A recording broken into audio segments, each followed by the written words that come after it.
Our project aims to visualize the datasets of 2018 FIFA World Cup. The dataset includes players' information and all the events on the fields, such as passes, blocks, goals, shots, players' positions, location, etc. For our project, we intended to focus on the regular passes and passes that lead to shots and goals.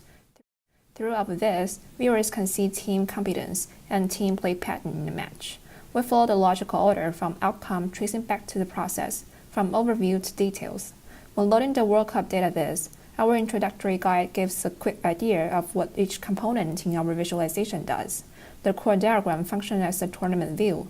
The width of the arc shows the total scores of each team, and the color of the arc shows how far a team went. Each edge represents the match. The color of the edge is encoded by team who went further. Viewers can have an overall understanding of team competence and group competence from this diagram. Viewers can then select an edge to navigate themselves to see detailed past events in the next viz. Let's look at match between Russia and Spain as an example. The soccer field views shows the players' average positions and their interactions, include passes and shots in a selected time period. The timeline highlights the attacking moments by showing pass frequency, possession period, and goals and shots attempts. The height and area of the line graph encode the frequency of the successful and failed passes. The rectangles encode possession period, meaning the ball is possessed by either team. Viewers can brush the whole timeline to see an overview of the past events in the field viz, or focus on particular time periods, like traumatic moments of goals, which are marked with the yellow triangles, and shots attempts with gray triangles. By looking closely at the pass frequencies, possession period, viewers can see the play pattern of different teams in the match. For example, if we compare Russia and Spain, Spain possesses the ball way more longer than Russia, as there are more and longer rectangles. And every time when Spain has the ball, their pass frequency is at a steady level, while Russia tends to go ups and downs. This exactly shows the famous Spanish play style called tiki-taka, characterized by short passing and movement and maintaining possession. In the field viz, viewers can select the radio button to see either team or both.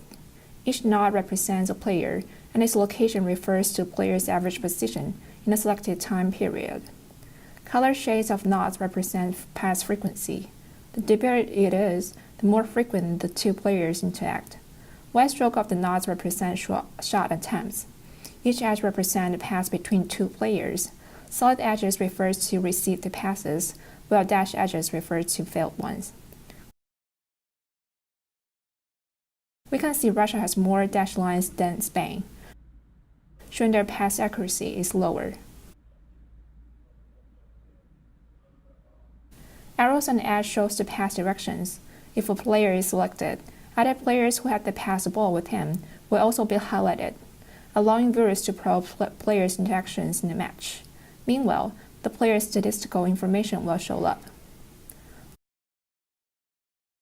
Let's look at another example between Argentina and France. Select the match by default, it will show the overall average position of all the players in two teams.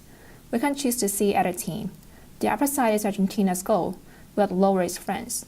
After comparison, we can see the average position of France's team are almost around the middle field, while Argentina is almost reached France's goal.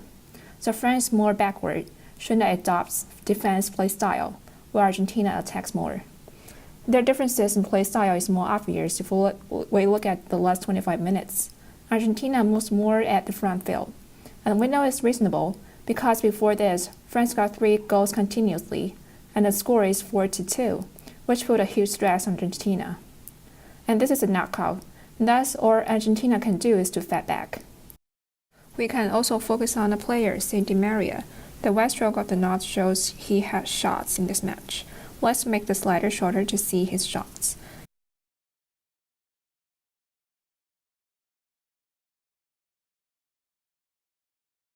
Here, we see his shot makes the score 1-1. Other players who have involved and assisted in this goal, as well as how the shot was made and finally scored. You can look at your favorite team or player in this World Cup and evaluate their performance and style of play quickly by visiting our system through the URL on the screen. And also, feel free to contact us if you have any questions. Thanks for watching.